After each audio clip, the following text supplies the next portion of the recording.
This is Tony Donan, principal here at the STEM school, and we are happy to have you with us for this evening for our STEM 101.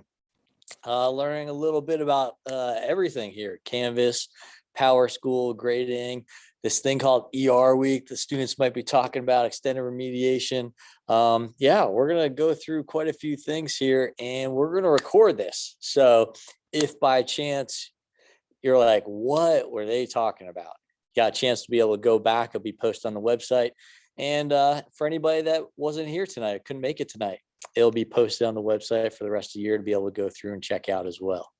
So as we go through this evening, we've got a couple items of note for you that we want you to be aware about.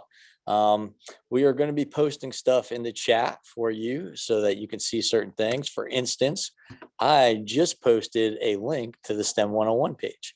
So in the case that you have not been to that page, you're going to want to go there because that's what we're going to go through tonight in our video that we have here.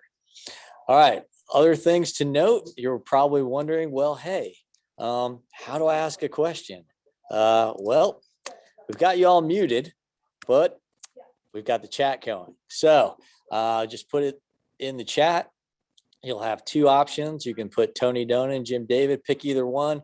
Both me and Mr. David, our assistant principal, is with us tonight, and we'll be going back and forth and checking the chat and doing the best we can to answer those questions as they go in. So got you to the right page. You know what to do about the chat. All right. If you don't have your student with you, we encourage you highly to grab your student and have them join you alongside you this evening because they are an expert in gaining access to many of these things. And at this point, know how to talk about the vernacular of how we do school. And then I do want to remind you of one thing before we get started. As you go through items, you might be thinking about, hey, my kid could really use some extra math help, or my kid could really use some extra English help. So just so you know, regardless of whether we're in the week we are now or whatever week we have this year, every Tuesday, Wednesday, and Thursday mornings at 8:30 a.m., students can come early to school, and we have two math teachers every single day available to help them in anything they want to work with math. So 8:30, 9:30 before school starts. And then on Tuesday and Thursday afternoons from 4:30 to 5:30, we have our language arts teachers accessible to help with writing, anything the kids are working on that can help them in terms of their language arts skills. So those are just little items to note before we get started. Now, what are we going to do tonight? All right. So if you're on that STEM 101 page, you're probably already looking ahead. You see stuff about Canvas. Well, you're going to learn a little bit about the Canvas parent portal so that you can actually access and see what your kids are being expected to do.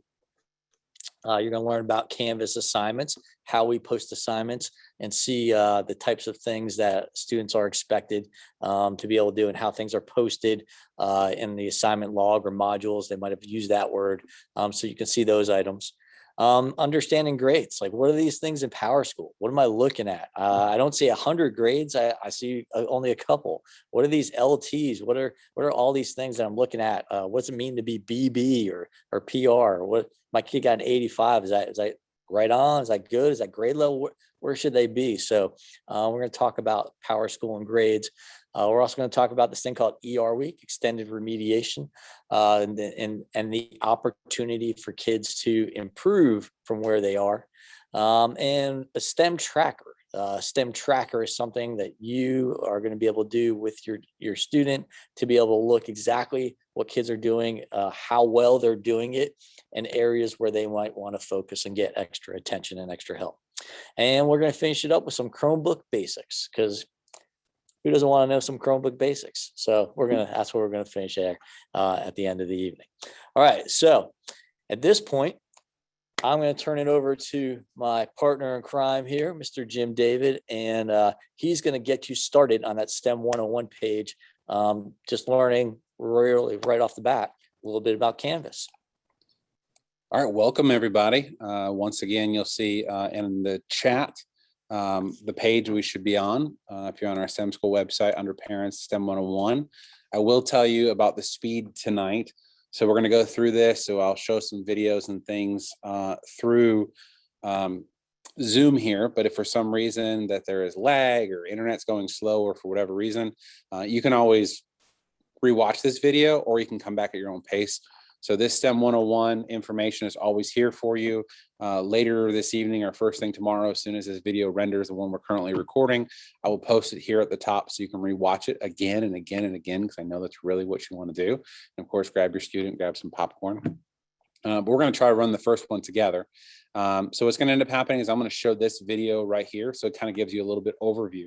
So at our school, you'll notice that we don't have pen and paper for most of our classes. Most everything in the 21st century we use, it's called Canvas, learning management system for students and parents. And what that does is it allows our parents to interact online, and it allows our kids to interact online, allows our teacher to post work, gives feedback there.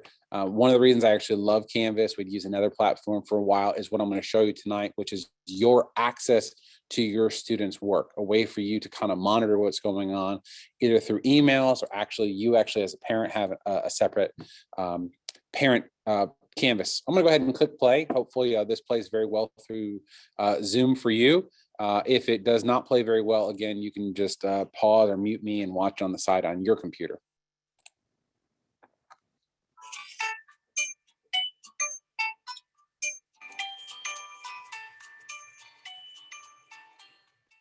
Meet Amy Pandison.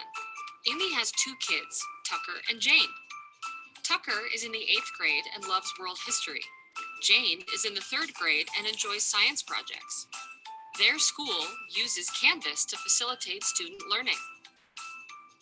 Amy wants to be involved in her kids' education, not to do it for them, but to help them be successful and build confidence as learners. Amy wants to check their grades, view assignment due dates and the instructions, follow Amy and Tucker's calendars, and communicate easily with teachers. Amy hears about the Canvas parent app in an email from the school. Both kids' teachers use Canvas and want to make sure parents can easily stay connected. Amy searches for Canvas Parent in the App Store for her mobile device. After it downloads, Amy searches for her school district in the search bar. When she finds it, she then sees the option to sign in. Amy does not have her own Canvas account yet, so she selects Parents of a Canvas User, Create Account. She enters her name, her email address, and creates a password, but does not have a student pairing code. Tucker creates a pairing code from his account by opening his account settings from the global navigation bar.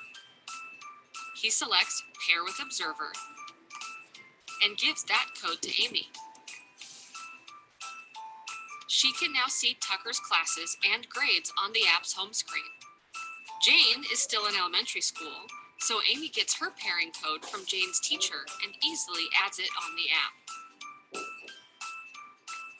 Now Jane is all set up with the Canvas Parent app as her sidekick in supporting her kids' education. To make sure she stays up to date on both kids' accounts, Jane sets up her alerts and notifications. On her phone or tablet, Amy selects Manage Students and then selects Tucker. She sets her preferences on when and about what she would like Canvas to alert her. She does the same for Jane. As Amy finishes choosing her notification settings, Jane comes bounding into the house without the coat she was wearing when she left for school. On the app, Amy opens her inbox, selects Jane's class, and sends a quick message to Jane's teacher about the missing coat. That night, before sitting down to dinner, Amy checks Tucker's classes and grades. He's doing pretty well. She also checks the calendar and notices that Tucker has a test coming up in a few days, and then helps Tucker organize his notes and create a study plan after dinner. She notices in her alerts section an announcement about a field trip to the local museum for Tucker's world history class, and a request for volunteer parent chaperones. Amy sends a quick message through the Canvas inbox to volunteer as a chaperone. Amy glances at the calendar and notices that Jane has a science project coming up. She looks at the assignment and notices a list of supplies and instructions for how to submit the assignment. Amy sets a reminder to buy the supplies. That night, Jane sits at the computer with Amy and they make a plan for Jane's project. Later that week, Amy helps Jane finish the project and helps her submit before the due date. After a long week of extracurricular activities, Amy sees a notification on her Canvas parent app about a missing assignment in one of Tucker's classes. She reads the instructions posted on Canvas and asks Tucker how she can help him complete the assignment. That night, Amy sits with Tucker and helps him upload a picture to submit his assignment. Even though the assignment is still flagged as late and Tucker lost some points, it's still turned in for grading. Like Amy Pandison, you can also support your students' learning and know what's going on in their academic lives. You can download it for free in your app store. You can also log on to Canvas as an observer through your web browser. Also, check out the Canvas guides for observers in the Canvas community. All right, so the good news is you can always go back and rewatch that video, but we're actually going to take you through some tasks tonight. First task I'm going to ask, just to make sure, is if someone could just send me a message over on the left side in the message box. I just want to make sure that the messages are working on your side. That'll be kind of my test to make sure messages are working. I don't know who wants to do that, but if you think you can randomly hear me, you can just go ahead and send me a message on the left. If not, I'm going to change one setting. So I want to make sure that we actually are getting questions to Dr. Donan or myself in messages. You can select on the left in messages, either myself or Dr. Donan. If you throw me a question, that'd be great. If not, I'm going to change one feature in our setting, which I'm going to do in just a second if I don't get anybody responding.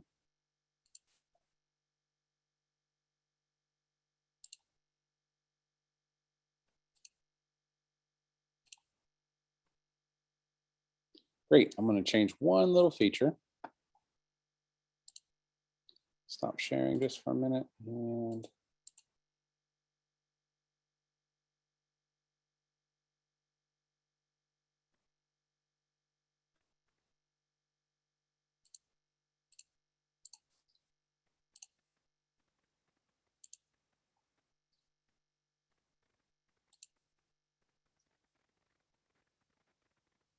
all right, I think we're good now. All right, so one of the things we're going to do tonight is give you tasks, right? So we're a good STEM school. We're going to put you to work. And what we're going to do, the very first thing we're going to do is actually help you actually create a Canvas account. And with that Canvas account, the goal being that you actually can have a pairing code. So here is task number one. I'm going to give you a minute to look at it. We'll go over it together, and then I'm going to give you a minute to do it. If you've already done this task, you can kind of just wait and check back in with us. But essentially what you're going to go to is this particular website. This is the Hamilton County version of Canvas. When you click it, it pulls us into Hamilton County. And we're going to create an account. It has all the information for you to create an account. And it asks you to put your name, your email, your password. And then at some point, and this is the reason we want you to have your students with us, is for you to get the pairing code. So in the video, it showed you how to get the pairing code. And we also have some screenshots for you. So in your student's account, when you open up student user settings, if you click your account and then settings, you will see in the navigation on the right side, a pairing code. So if you'll grab yourself your student's pairing code, so you want to have your student with you. I do not have access to all their pairing codes. You actually have to get it with your student. It only is available for 7 days. So once you actually have your student create one, that's only going to be good for a good few days, 7 days. And then you're going to go ahead and agree and actually start participating. We'll do two things. One, it'll give you emails, but the other one actually lets you see all of their student stuff. I'm going to pause for a minute, and what I'm going to do is let you do that activity. And what we'll do is we'll come back in about 6 minutes or so.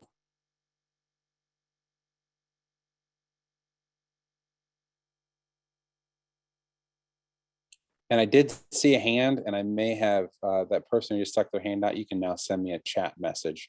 We should be able to chat.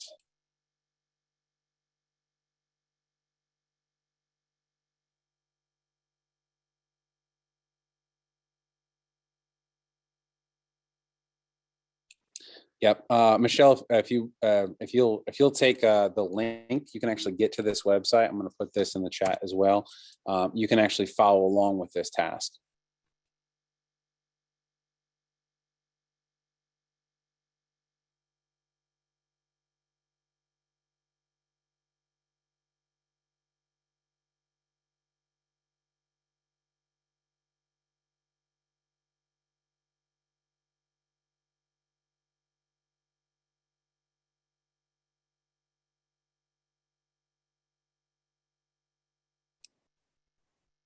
Hey, Jesse, you had a question there. How do you see or use the hand?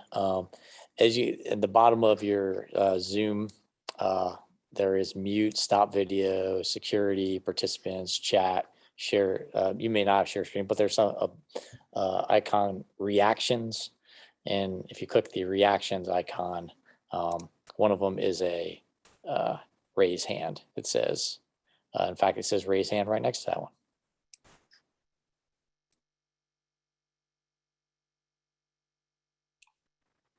Chris, I saw your question. Yeah, I'll kind of quickly go over that again. You can see I was a little distracted trying to get the chat working, so I apologize for that. So step number one, or task number one, you'll see here, and we got a couple of tasks for you, is to actually go to this Canvas website. I'll tell you the easiest to do it. You can actually look on my screen and do it, or if you look in the chat, you'll actually see the link. You could do this by downloading the app.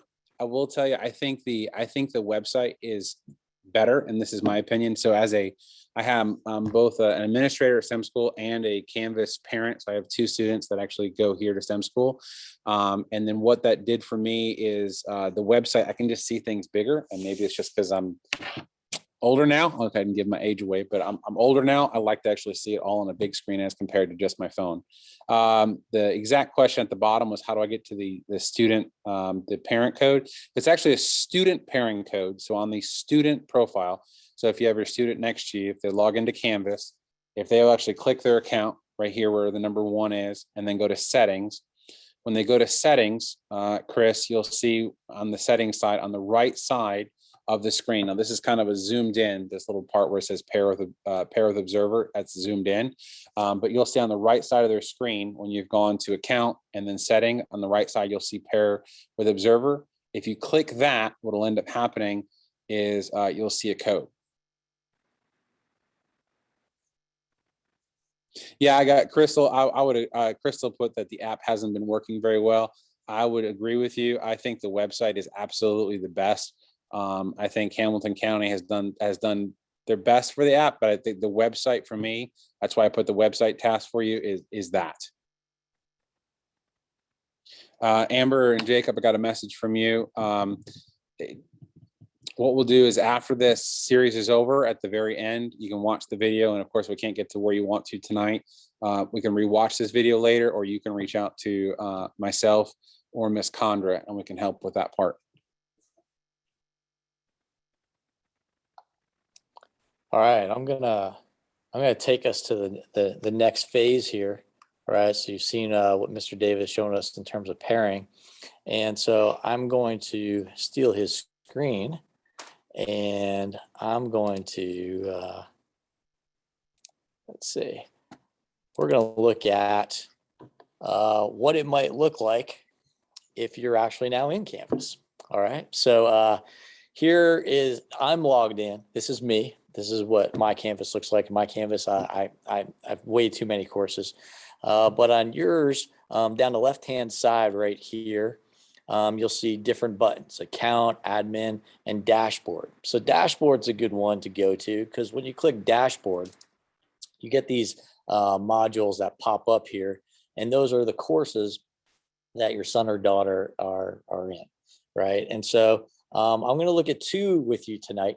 I'm going to look at one that all the students are in, called STEM General. I just want you to note that you probably think, how do they do announcements at that school? You know, I've been in that school, and that first part of that school, they don't even have complete walls. Like, where are the announcing stations? So we make sure that everything that we have is posted in STEM General. So if I come over here and click on STEM General, I'll come to just a home page. And there's announcements, discussion files. So you can see everything that's in the files, all school policies, procedures, all the kids always have access to that. Discussions. This is a place where they can post something that they want other students to look into. Students that want to start a club, they might post some discussions. And then announcements. If I click on the announcements here, you're going to see a lot of things pop up. You might ask, well, how do students learn about opportunities to join a club? How do students learn about different activities they get involved in? Well, you can see right here, just today, Ms. Millard right here posted something about Governor's School for Science and Engineering application. So this is a great way. Click right here, and she's got a post all in there about, hey, there's an online application system. This is a way I can look at Governor's School. What is Governor's School? What's the academic curriculum? What am I looking at? So in the announcement section, you're going to see a lot of items in STEM General. The Friday riddle you see over here. I post my weekly emails I send out to parents, also go in here. Art Club. There's PBL, remaining PBL practice schedule. Delta Gems, opportunity for high school girls. Even when we have a positive COVID case, I let the students know as well what's going on. So STEM General is a good place to check out just to kind of see some basic ideas that are happening with our school. But then you're probably like, well, I want to see a class, right? So we've picked out English 1 honors, right? So I come down here, there's English 1 honors. Let me click on that. And I'm like, all right, so what does my kid do in English 1 class? Well, you can see here on the home page, Ms. Bolus's class, she even has a schedule. So students are like, well, today, what do I need to know about today? Well, Monday, you click on her Monday right there. She even has, hey, this is what you need to know about ER week in terms of my workshop schedule for the week, coming and getting help. But the items you're probably most interested in are what is my kid being asked to do? So on this left-hand side right here, you see home, you see announcements. She's made announcements for the class. You also see something called modules. So if I click modules, several of our teachers, not every single class, but several of our teachers use modules as a way to group time frames together or group units together. So as you can see here, the week of 9/27 to October 1st, you can see she was working on our unit 2, which is a iRobot short story unit, right? And she's got different things listed there. And you can click on one of those. And for instance, I might click on the iRobot short stories, text, PDF, and audio recordings, right? I click on that and she's got something listed right there that the kids need access to when they're in class to be able to do what she's asking them to do for that particular activity. So I go back here to modules, right? And as I look down, something unique happens, right? I look down 9/20, 9/24, I see more practice. But then I look in this week of 9/13, 9/17, I see things that were in caps, right? Like they're in capital letters. Why are those in capital letters? Well, the items in capital letters are the items that we end up grading and putting in PowerSchool. So as you can see here from Ms. Bolus, you see a lot of items that are practice. And at our school, practice is what you think it is. It's practice. It's things we want you to try, things you want to do. You're probably going to falter. You're probably going to need feedback on it. We want you to improve on those items. So we're not going to grade you on practice. We want you to stretch yourself to be able to, and not worry about the grade. We want you to stretch yourself to learn. You're going to make mistakes. That's what practice is. But the items that are caps, all capitals, those are what we call game day, right? Those are summative assessments. Those are things that we are now going to grade. So I'm going to give you a little different look. That was modules. If you also click assignments, all these things are also listed in assignments. You can go down, but they're just all listed together, right? And so some teachers just use assignments. Some teachers use modules and assignments. But if you click assignments, you're always going to see all the items. And you can see a lot of practice, But let's go down to one of these items, right? So if I click here, this LT 9, 12, 14, it says Unit 1 Expository Essay. So 9/20. So that was due on September 20th. So if I click there, right, there's all sorts of information in there about what students are expected to be able to do and turn in. And you can see she's got information about link to a Unit 1 essay template that she has to use. She's got a Unit 1 essay rubric in there, right? So like, for instance, if a student were to click on that, it brings up a Google slide that she reviews with the student that talks about, as you go through this, everything students need to know, the minimum requirements for the essay, how she is looking at LT9 expository writing, and even what it's going to take for you to show that you're proficient and what it's going to take for you to show that you're advanced in that particular piece.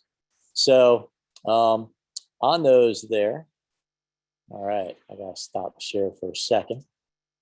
All right, so on those pieces, as you were looking at, there's different items. Let me see if I get back up here and do that. There we go. All right, so there were different items in that rubric that she was looking at. And if I go back to assignments, right, and you're a parent and you're thinking, okay, I'm really focused in on those summative pieces, those items that are going to turn in to be grades for my son or daughter, right? You're looking down that assignment list and you are focused on the items that are in all capital letters. Any items in all capital letters, those are the items that then are going to be portrayed in PowerSchool. So that leads me to, if I go back to our STEM 101 page, right? We looked right here at task 2. Hey, go into Canvas, find some practice assignments and assignments that will be graded. So I'm just going to give you 1 or 2 minutes here. If you are in Canvas, so you can be looking around. You probably even stop listening to me as I was doing the English one, but just a little bit of time, you can go into your son, your daughter's, be like, hey, let's check out one of your classes. I'm going to go to modules. I'm going to go to assignments. Let me figure out, let's look at it, what's in there. Sometimes you're going to see stuff that's just all caps. That tells you, man, boom, that's the graded stuff. Sometimes you're going to see a lot of items that are practice in there. That stuff is not capital letters. It's just listed. We're not grading those items. We might be giving feedback and working with students in class activities, but only the capital ones are what's graded. So as we think about that, you start to go, well, what exactly are they trying to grade here at the STEM school? So I'm going to head on down to task 3, and I'm going to click here. It says review learning targets and grading document. So if I click there, this document pops up, and this is also accessible to the students and also on our webpage. And it talks a little bit about our grading philosophy at STEM. So what you're going to see on here is we are really focused in on what we call our learning targets, or you hear kids use the 2 letters LT. Oh, my LT, LT2, LT10. If they're talking about LT, it's not Lawrence Taylor, football player. It is actually their learning targets that they need to learn to be able to show that they've gained the knowledge that we expect them to be proficient and advanced in doing. And you'll see that there is also a different grading scale, right? There is no like 72 grade for something. It is in levels of proficiency. So we are expecting students, right, when they are on grade level, to hit something called proficient, PR. You probably heard that, PR, AD, maybe BB from your son or daughter. But that's what they're talking about. Proficient is showing us you have both the knowledge and comprehension of the material we expect you to know for your course and that particular learning target, that key information, key concept. And then there's AD, advanced, right? So you're like, well, how's my kid show a 100? Well, those are higher levels of bloom. So those are things where your kids are applying, analyzing, synthesizing the material in a way that's not just, hey, I have basic knowledge and understanding. They're going above and beyond. Really, the advanced scores, your kids are showing you, not only can I do this at grade level, I can really do this above grade level.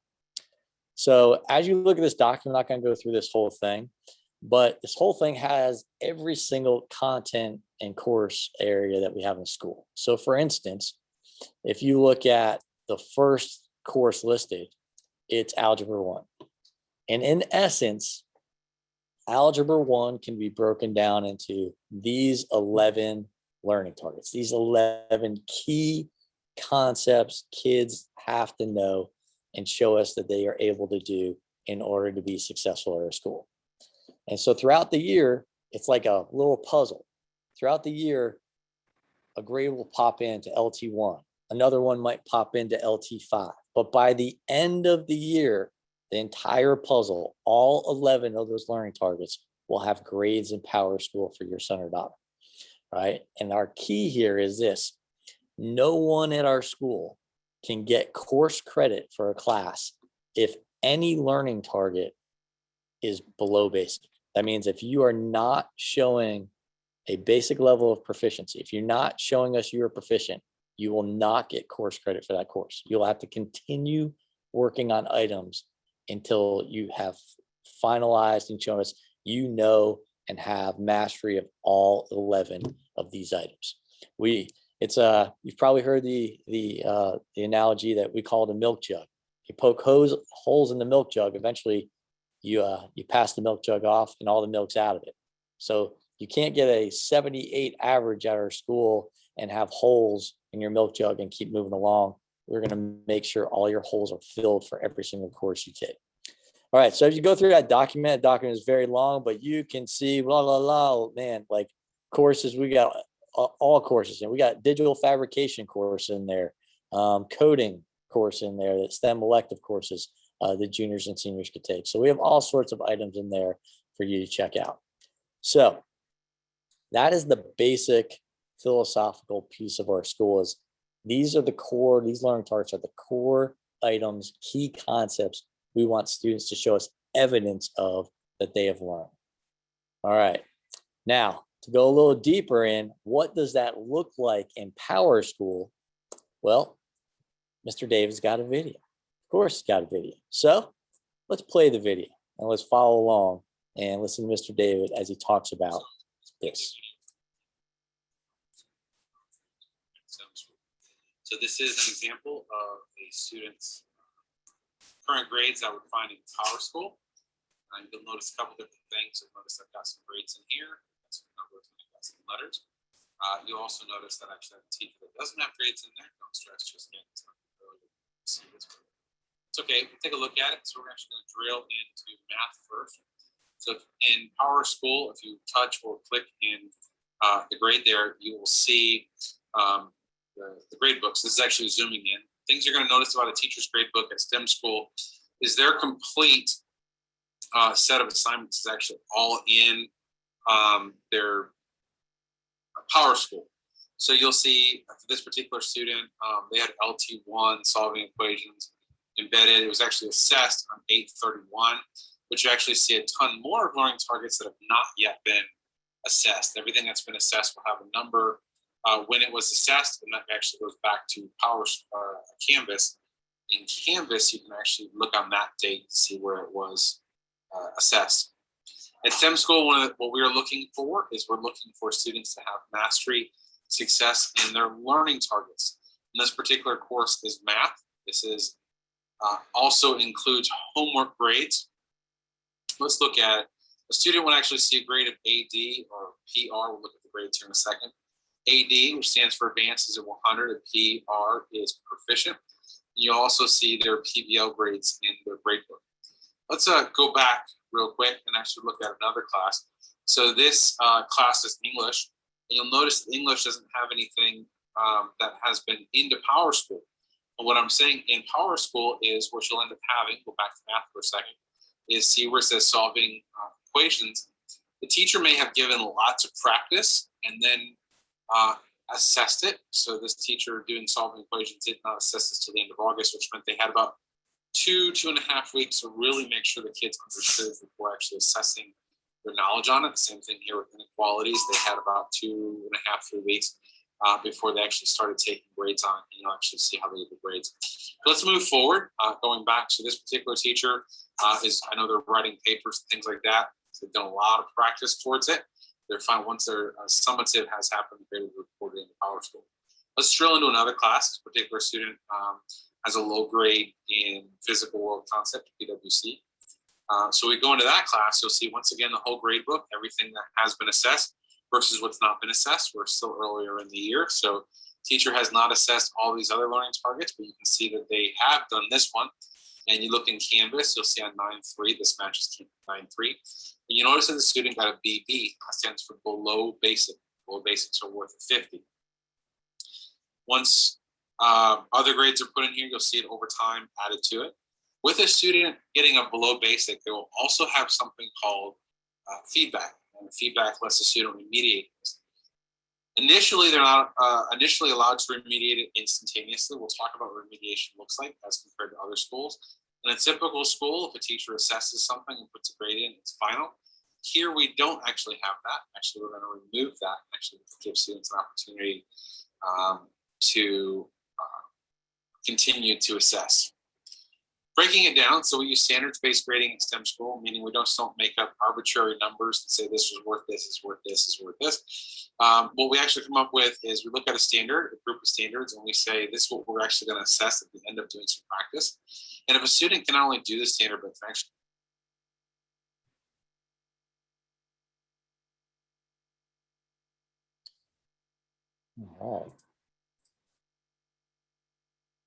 All right, it's thinking on actually us. apply it, There we go. higher level of bloom, it's educational ladies, but they can do something with their standard, it's going to be advanced. If they can do the standard as is, it's going to be proficient. If they just kind of got the basics, maybe they can just understand the pieces of it. They can actually get what's called a basic. This doesn't actually happen. This happens in ER. In our center remediation time, they can actually get a basic. What's on the table initially is advanced and proficient, but this comes into play for ER, which will happen in the next video we'll talk about. Below basic means they attempted for proficiency, but they're missing something and they got some feedback. A lot like this particular student who got a 50. It means they turned it in, so it wasn't missing and it wasn't incomplete. It just means they missed something that they need to fix later. That is in essence how we do standards-based grading. Now you have enough information to look into PowerSchool, drill down into courses. So here's the overview. You can actually drill into a course and find the different learning targets. Compare that date with Canvas from the previous videos, and you can actually log into Canvas and see not only their grade, they can actually see the feedback. All right. All right. So we did a lot right there. There was a lot in that video that you have to take in, right? So we're thinking, okay, how are you going to know what to do there? Well, don't worry. When we get to task 5, we're going to do something called the STEM tracker. And when we do the STEM tracker, Mr. David will walk you through everything you need to know to look at that grade book and be able to pull it back and be able to make determination what you need to do next to improve on those items. All right, Mr. David. All right, I'm going to go ahead and steal the screen back. And we're going to give you an opportunity. I'm going to mute yours real quick. Mute yours.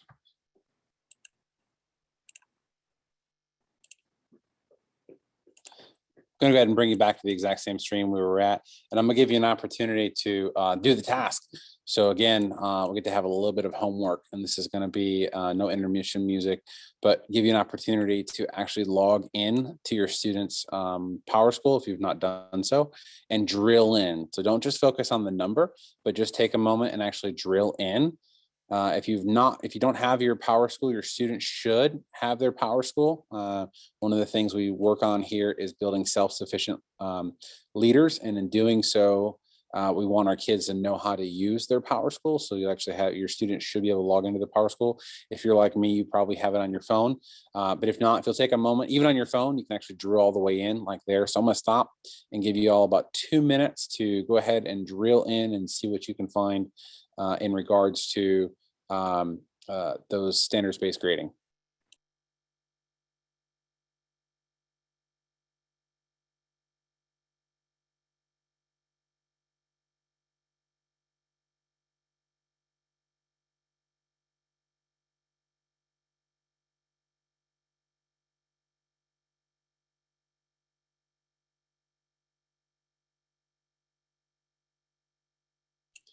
There's a great question in chat that I'm going to answer for everybody in just a minute. I want to give everybody about another 90 seconds or so to look into their students' Power School, and I'll answer that question for everybody. And while he does that, I just want to say, sorry for the delay there. That's what happens when you don't plug your computer in and you're losing your battery power. So battery is now charged. We're back on in real time. So just buying you a little bit more time for the task that Mr. Dave gave you as well.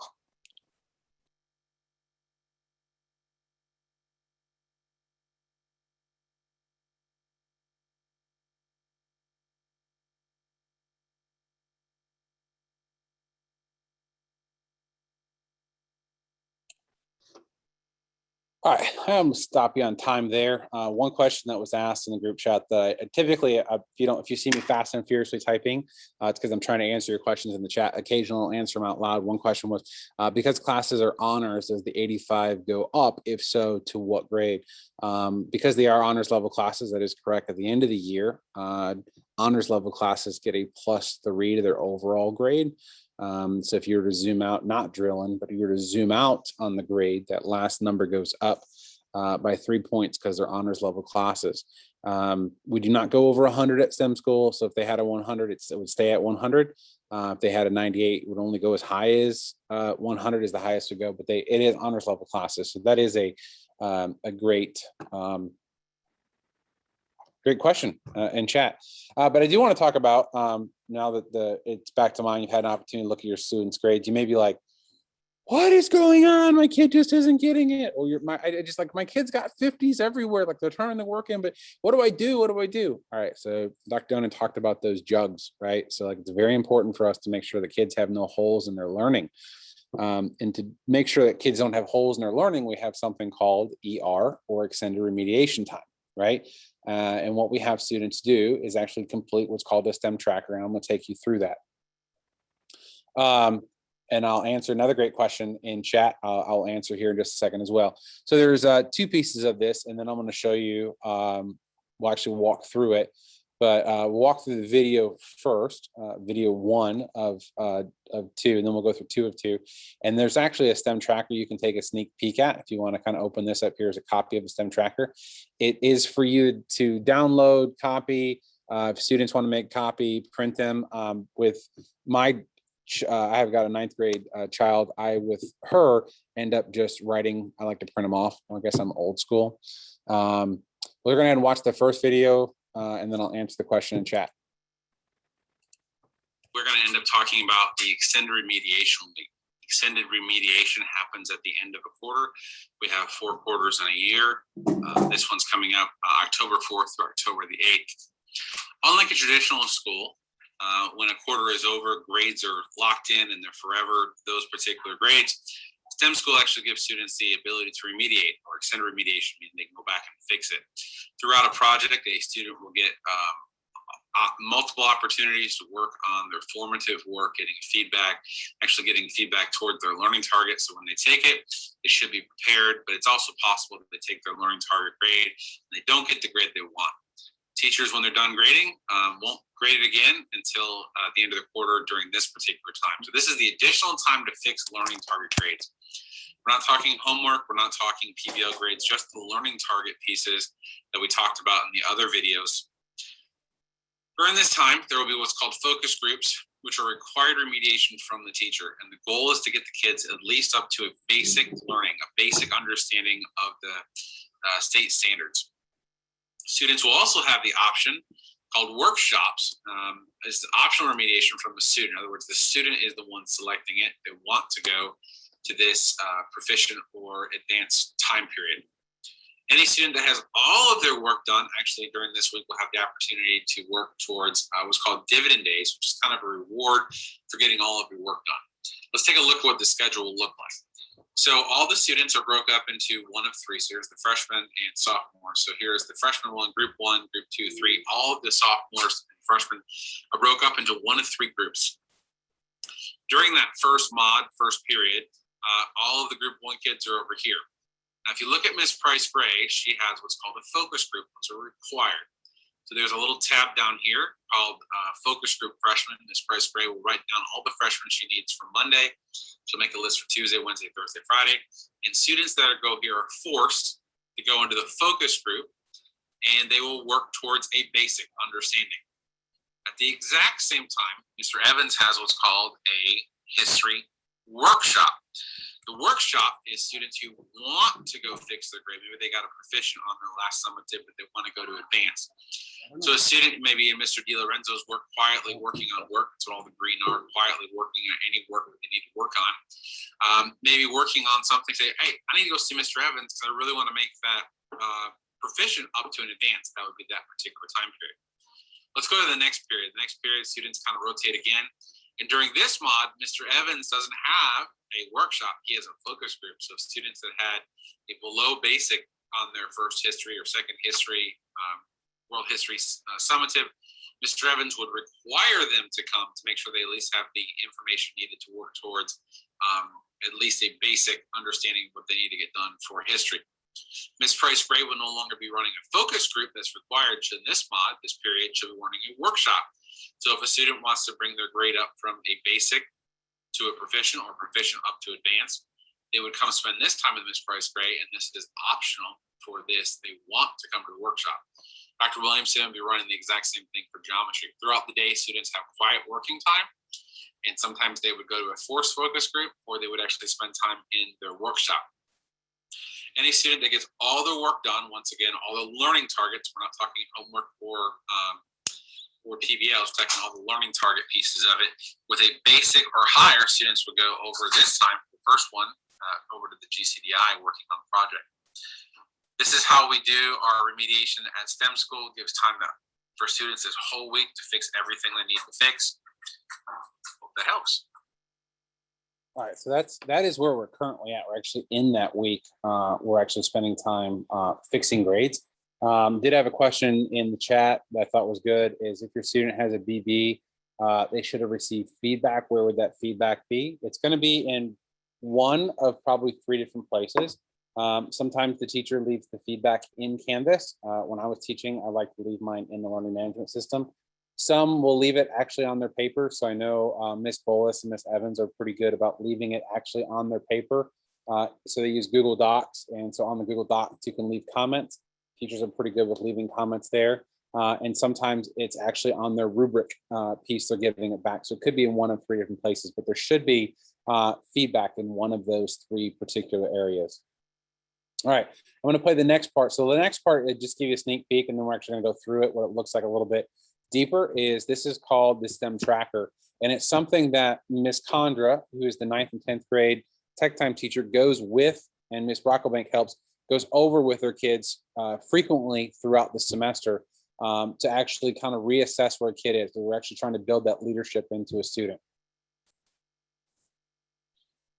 So this is called STEM Tracker, and the goal of this is to spend some time with your student, or you can do this individually and then spend time with your student filling it out. What we do is open up PowerSchool, and using PowerSchool, we would then find every subject here. So this is art, and what I would do in art is figure out how many missings, how many below basics, how many proficients or advances I have, and I would fill those out just by literally putting numbers inside of those. If you got a printer, just print it.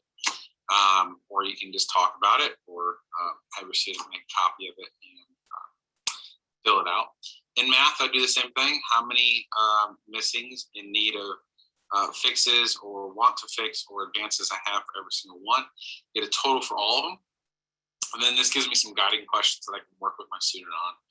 So what are some things that you did to be successful this quarter? Like literally just find out what they like, what they enjoyed, some things they want to improve. Then you can actually plan with your student how many of these are actually going to be focus groups for ER, right? So we want to be proactive. And then how many, if they didn't have any, what would they enjoy doing? And then if they have any PRs, right? So what do they want to go actually take to the next level? Like, what do they actually want to go from proficient to advanced on? Make sure they actually have that 100. So this is that worksheet. Spend some time working out with your student or going over with it. And literally, like I said, print it out or have your student make a copy of it on their Chromebook and fill it out with them. And that kind of gives you an idea of what their week's going to look like during ER. So I'm going to take you a little bit longer, deeper version of that exact same thing. But I'm gonna take a random student's document. So here's a random student parent portal looks like what you'd end up having, and of course I can click any of these grades. And so I'm going to go into English. So English students got an overall what right now it's currently a D. We're going into remediation week. I'm going to click into that. So it's a 73, click into it. I will notice that the student has, it was an essay, an expository essay. It's learning target 9, 12, and 14. On 2 of the 3 pieces, student did well. So PR, right? Proficient, below basic. So something's lacking there. So what I would do is I take that worksheet and with my student, I would sit down and put, all right, so we've got 1 BB, right? That's something that needs to get fixed. And there's 2 PRs, right? You don't have to fix that. You want to fix that and go to advanced, you can move that up to 100, you can. But so like there's the first class, like there's English, right? If I just really drill down, these are really the games, right? All the practices behind us. This is actually what we're working towards for this first part of the quarter in English, those 3 big learning targets. So definitely the student needs to work on the BB. So then I go back, I'm like, all right, so like there's my first one. I'm going to click now into PWC. So I click into PWC and I see that the student here has got 2 BBs. I'm like, all right, so we turned something in, right? Got some feedback, got 2 BBs. I then go back to my worksheet and I go to PWC. I add 2 here and I go, okay, all right, so I've got 2 areas that are in need, right, to be fixed. They got to be fixed. And then if I wanted to, for me as a dad, right, I'm gonna log into my Canvas. I'm actually gonna click into the PWC class if this was my kid and be like, hey, listen, like what exactly, where's the feedback? What was the assignment? What did you do? Show me what you got. Have my student pull up their Canvas and take a look at what it looked like. I can continue on. So I'm gonna go do one more. So we go into algebra. So here's algebra. Remember, we're looking at just learning targets. So, and we have homework. That's not a learning target. Those are those weekly homeworks.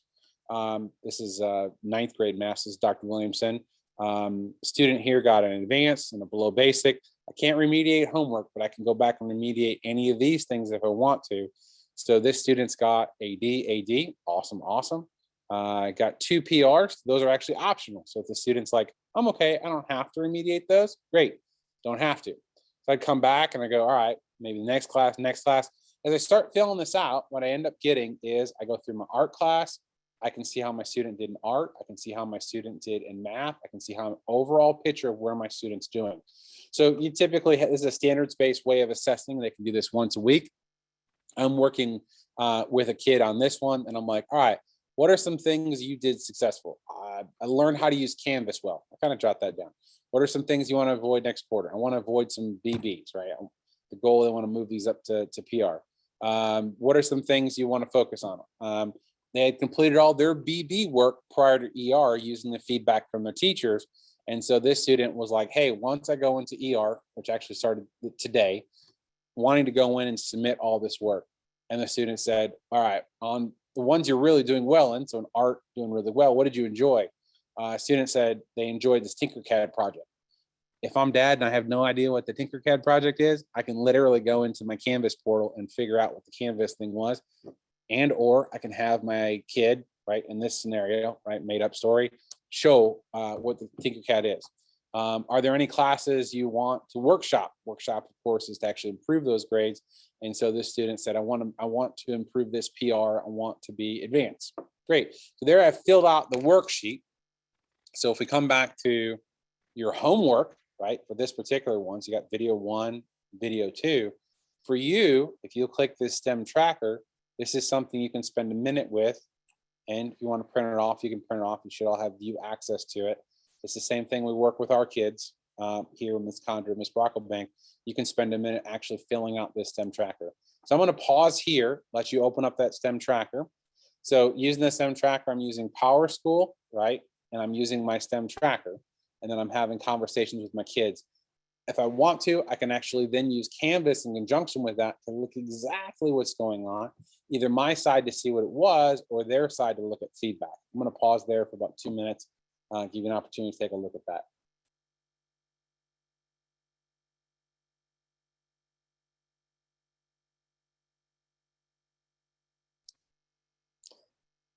Yeah, so well, as you're looking at that, just keep in mind that we are throwing a lot of information at you very quickly. And if you have a ninth grade student, it has taken us about the first quarter here to train them in understanding and really following up on what it is to have a below basic, or if they have a missing, why do I have a missing?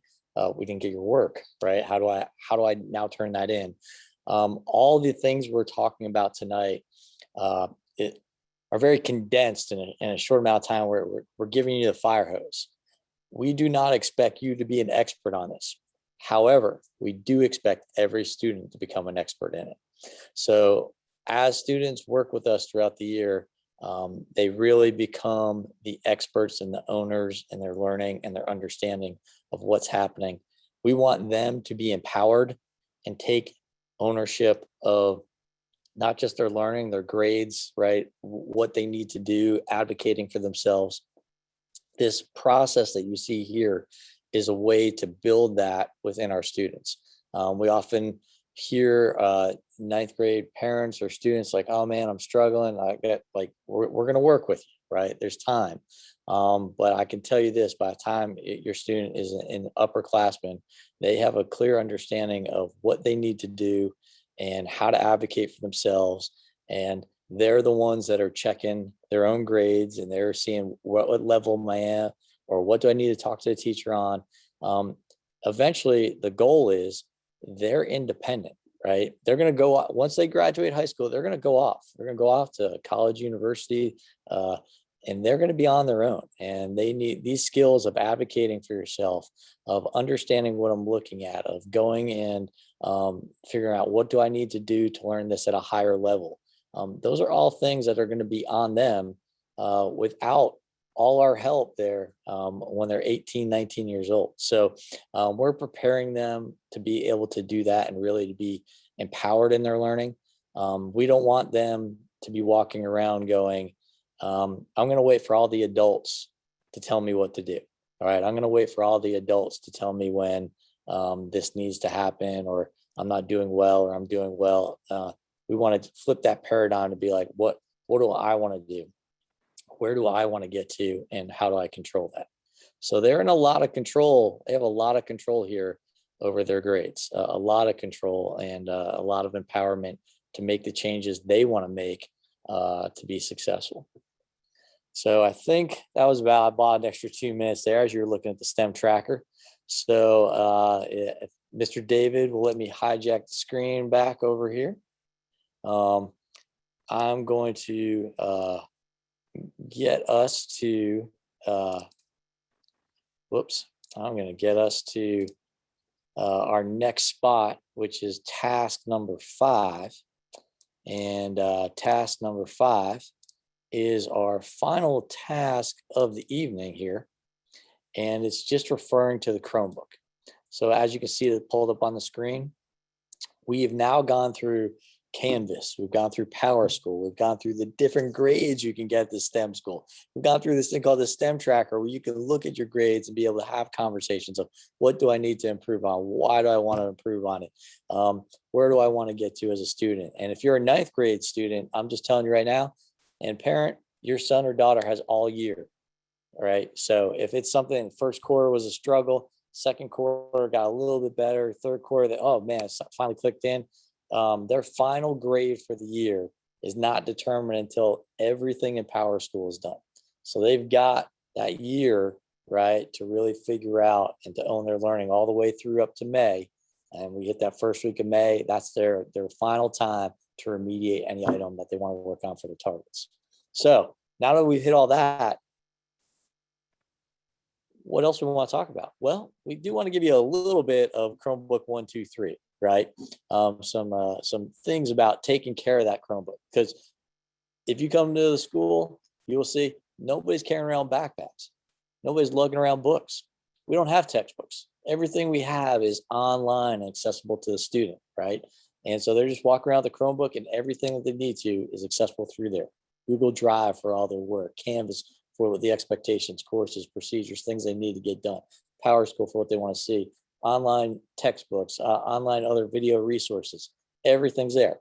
So you got to take care of your Chromebook, right? So here we go. We got a short little video, 1, 2, 3, about taking care of your Chromebook. And I'm going to tell you the most important part of this video happens to be the last 30 seconds of it. So if you can make it through the 2.5 minutes, fantastic.